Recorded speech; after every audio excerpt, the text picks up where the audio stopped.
Welcome back. So today I thought we would take a trip to Bedford Antiques. I haven't been there for a while, and let's see what they've got. So when we come back, we will get.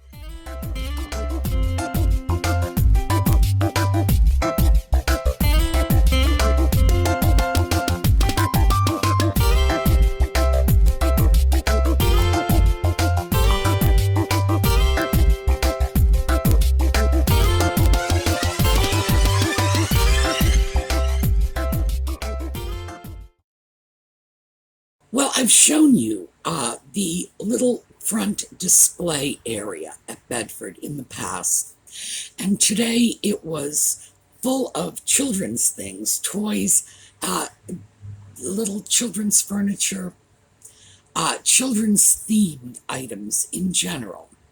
But I noticed a piece, not a children's piece, but children themed because it had a picture of a sleeping child in it. And although we didn't buy it, I thought you might like to take a look at it. Here you go. Okay, $70 we have an Eastlake towel rack. And someone has put a picture of a sleeping child. In this area here would have been a mirror, probably a beveled mirror, but they get broken over the years. And in fact, I have a piece like this, and I put a Maxfield Parrish print in it because it's the proper time frame. Nice piece. $70 is a little too high for it, but still, I like it. Okay, so I mentioned while I was filming that I have a similar piece, and I did something similar with it. Popped in a period picture. In my case, I used Maxfield Parrish print. Maxfield Parrish was a very popular artist of the Art Nouveau period around the turn of the century.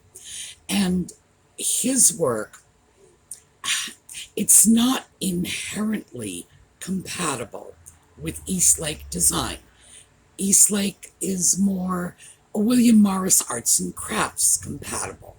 But because Eastlake dates back to 1889, I think that's when Charles Locke Eastlake's book came out, and Maxfield Parrish was turn of the century. It's the same time period. So, let me show you my piece.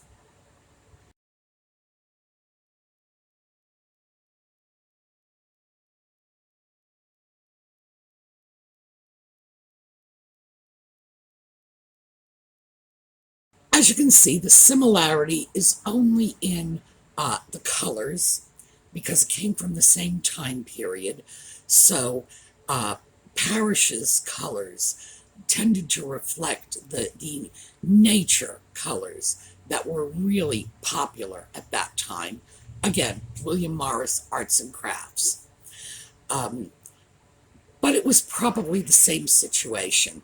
The beveled mirror had broken many years earlier, and it needed a replacement of some sort. Mine had some sort of foolish picture in it. I don't remember what, but I replaced it with something better. And mine, as you can see, is not as fancy as the one we saw at Bedford today. On the other hand, mine was a whole lot less expensive. And because it's that golden oak color, I can easily move it into my bedroom if I want to.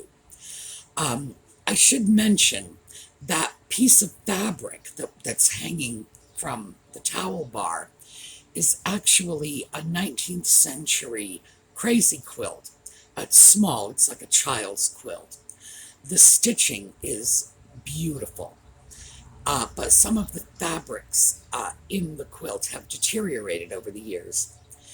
And that is on my one of these days project lists.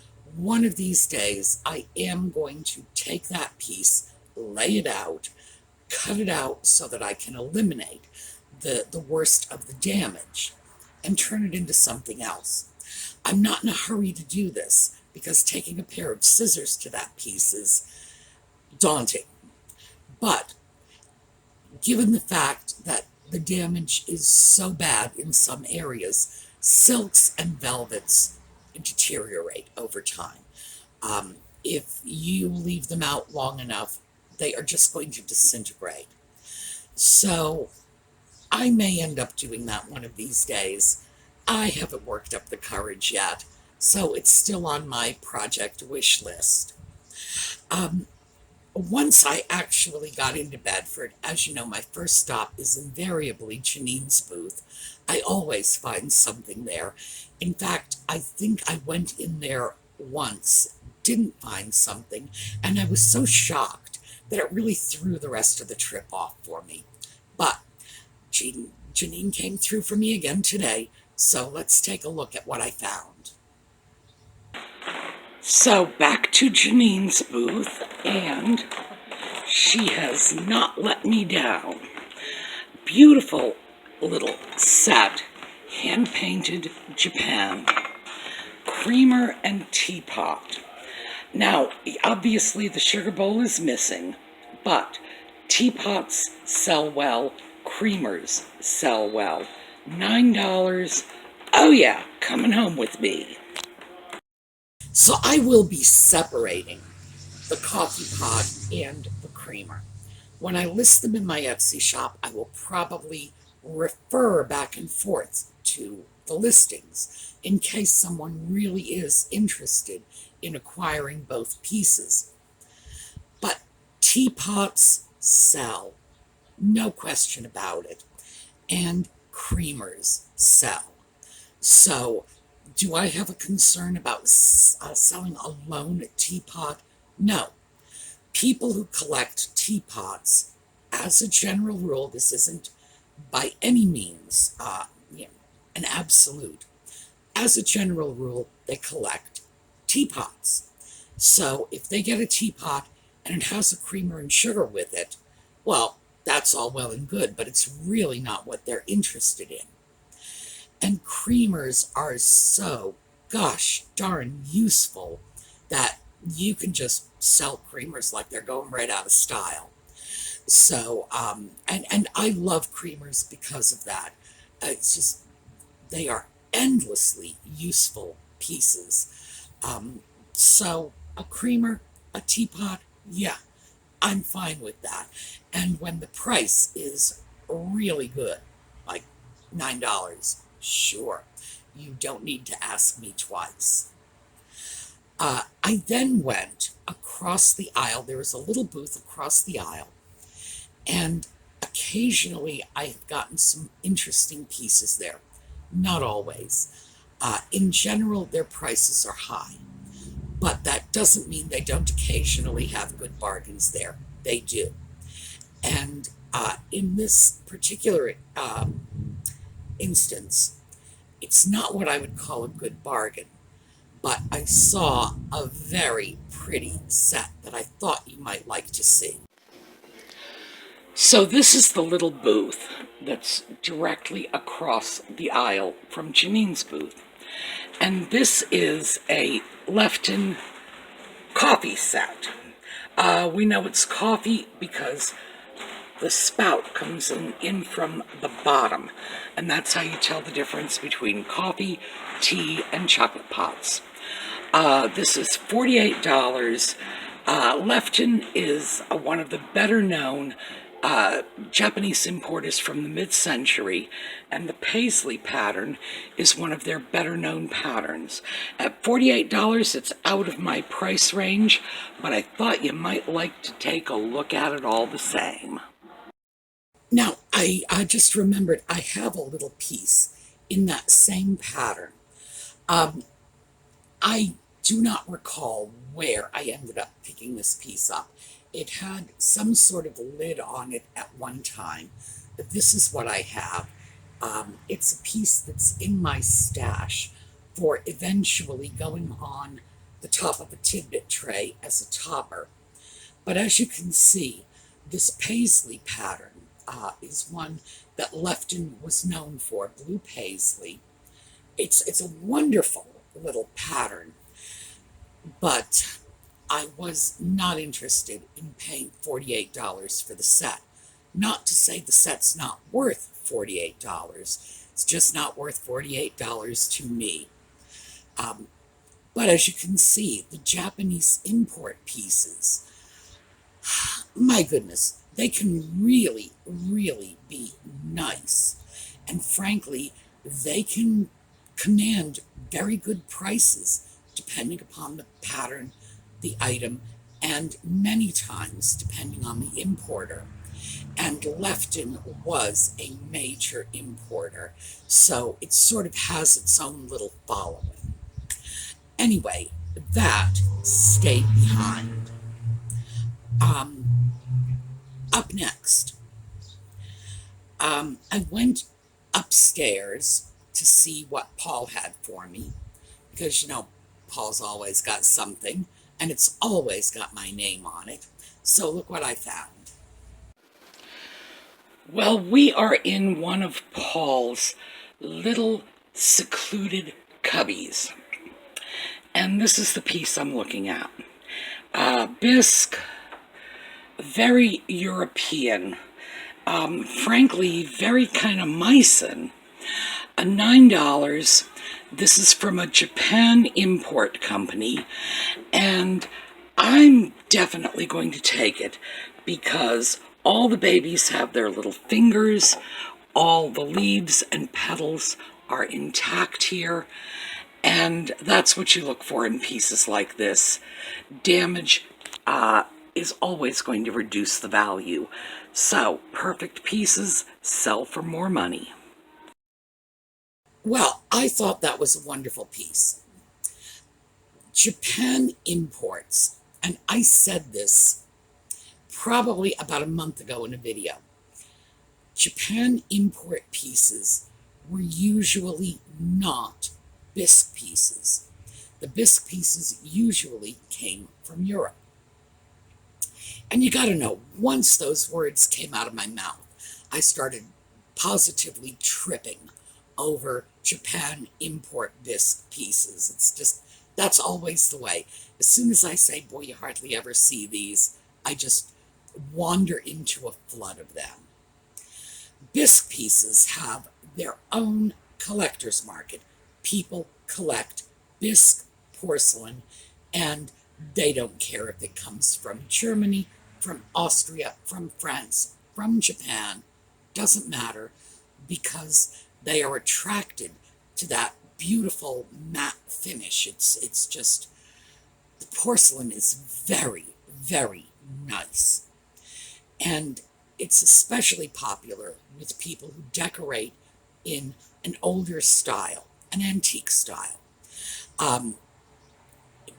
Bisque was a huge thing in the 18th and 19th centuries. So when you find someone whose decorating style is like colonial or federal period styles, oh yeah, what you're going to see is Bisque. You find someone with a Victorian parlor, what you're going to see is Bisque, because that was the style of porcelain that was extremely popular when those styles of furniture were around. So I decided to grab it. $9. Paul likes his prices to end in 9.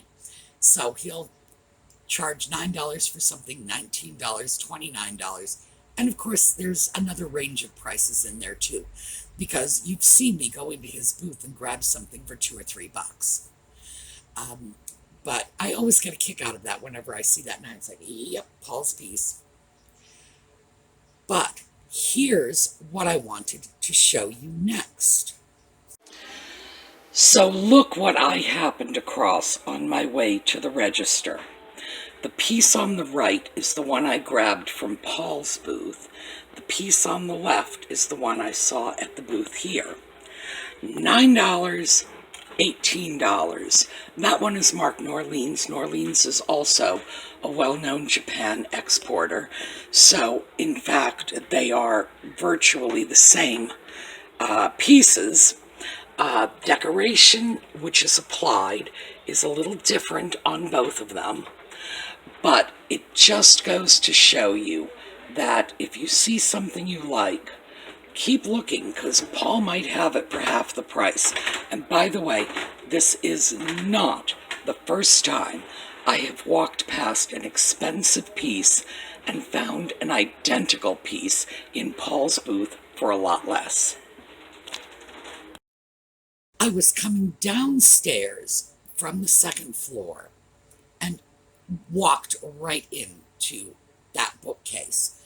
There it was, another piece, same thing, not the same Japan import company. This was a different import company, but they all handled roughly the same goods. And this one was, the piece was slightly different, but it was the same piece. It was probably made from the same molds. The applied decoration was different. The painting was different. The more expensive piece had a little more color in it, more pink and green.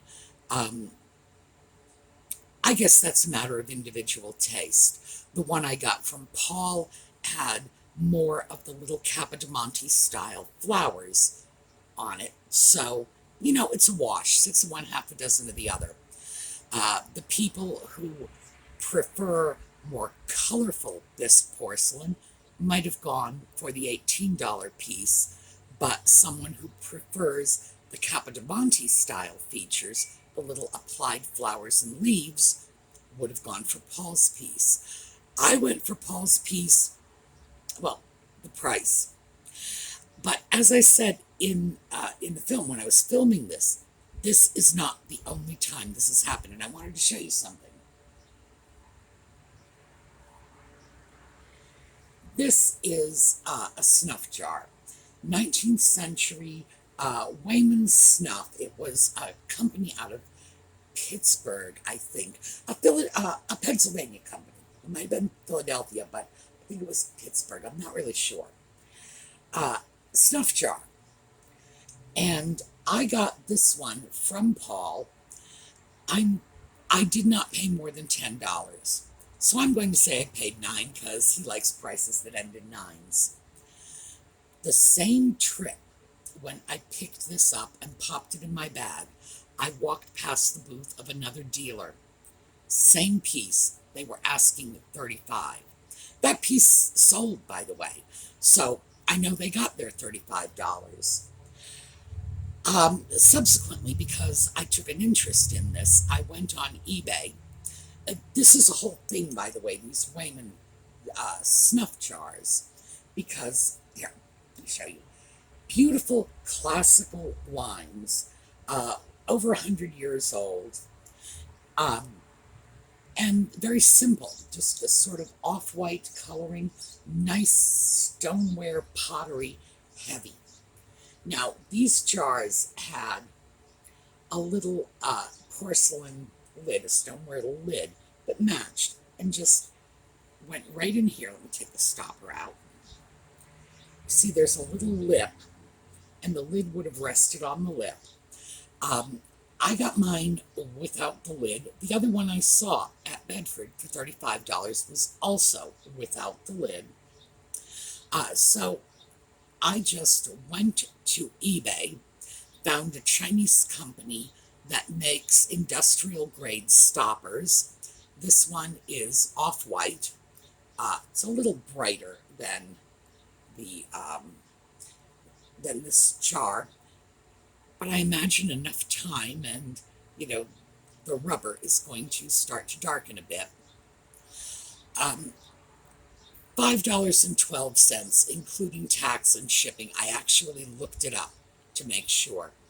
And I got it in this size so that when the jar is on a shelf, you really just don't see anything.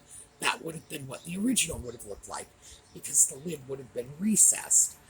But I have an airtight, moisture-tight seal, which means I can now use this jar to store tea or sugar, or the tea wants to be stored in an airtight container and sugar wants to be stored in a dry container. So that's what the importance of a nice stopper lid is. I got this with the idea of reselling it. But once I put it on Ezra, the stove, and realized this color matches Ezra, because as you know, he is a sort of beige with green and black, I realized it wasn't going anywhere. This is probably going to be my new tea canister. And again, the classical lines will go with absolutely anything.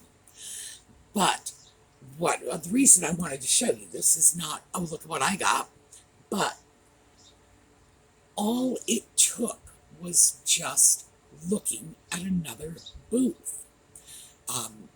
I could have just as easily picked up the $35 one, but by going to Paul's booth, under 10.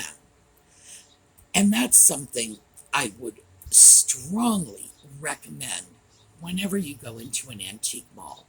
Remember that each booth is owned and operated by an independent dealer, and sometimes, Bedford, for example, where Paul's cubbies are everywhere, you'll find one dealer with lots of booths, and there's another dealer from whom I've gotten some really nice deals, and I just found out last month that they had taken another booth across the aisle, so now I always check both of them together. In general, you go to one booth, the booth right next to it is owned and operated by someone else who has a totally different pricing scheme.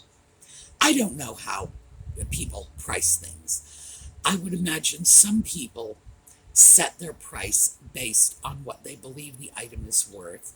I'm sure other people set their price on how much they paid for the item, and others, oh, I have no idea. Those are the ones I love, by the way. If I go into your booth and I'm looking at stuff and saying, I have no clue, believe me, I will be back there again, because it works both ways. Sometimes I see things that are wildly overpriced, but other times I will walk into that booth and walk out with a fabulous piece for a few dollars. Well, of course, Paul's like that. I was just thinking about that. So what was the last really serious score? And that was the set of Meissen sweetmeat dishes, little figurines with those little shells, and I paid $15 for it, and I showed that on 2 videos. First video, I walked away. I said $15 is too much. Went back and got them, because the second time I picked them up and looked at the bottom and saw the Meissen mark. $15 for a pair of Meissen dishes. Now you have to look at that and say, where is he getting his prices from? That's insane. But, that's what I love about Paul. And that's why I will go back again and again and again, because his prices are crazy in a really good way. But always check out the other booths. If you see something you like in one booth and it's priced high, don't walk away from the same thing in a second booth on the theory that somehow, they're all in psychic communication with one another, and if one person is charging $30, so is the next. 9 times out of 10, they are not. Their price is either going to be much higher or much lower, because I really don't know how they price things. I've asked at Bedford, what do you think? And they say the same thing, not a clue. They have some dealers, and they just say, it's a little old lady, she puts her stuff in here, and we don't really think she wants to sell anything because the prices are too out of whack. Okay. Meantime, other people, it's like, to say it's priced to sell is like the understatement of the century. $15 for a pair of beautiful Meissen sweetmeat dishes. I should say it all. Paul wants to turn things, and he does, and he keeps his prices low because of that. You just don't know. So whenever you go into an antique mall, never judge the whole mall by one or two booths. Make sure you see everything because you just never know. And today we just had this great opportunity because I don't often get a head-to-head comparison like that. One dish right next to another dish, one is $9, one is $18. And that, I hope, will give you some sense of why I say run around, find the dealers who are like Paul, who want to make the turns. If you see something somewhere else, look around. They might have it. Anyway, I thought that was a good opportunity for us. The the Bisque piece. Back to that. I know that was quite a digression, wasn't it? Back to the Bisque piece. I have been able to pick up quite a bit of Japanese Bisque porcelain lately. I have not listed it yet. I should probably try to do that this weekend because, as I said, Bisque is an entire collecting market all to itself. So if you find it, if the prices are good, and they will be good on the Japanese import pieces, just look at the quality of the porcelain. If it's good quality, buy it. So that's my 50 cents worth of Bisque plus a little digression. Okay, so that is what I have for you today. Tomorrow, so quick heads up, tomorrow I have the project that some of you have been waiting like a year for. We are going to recover a lampshade. All right, and I know that's been on your wish list for a long time. So hopefully I will see you all tomorrow. Let's take a look at a nice little going out video, and let's do something from Brownhaven Studios, and have a terrific day.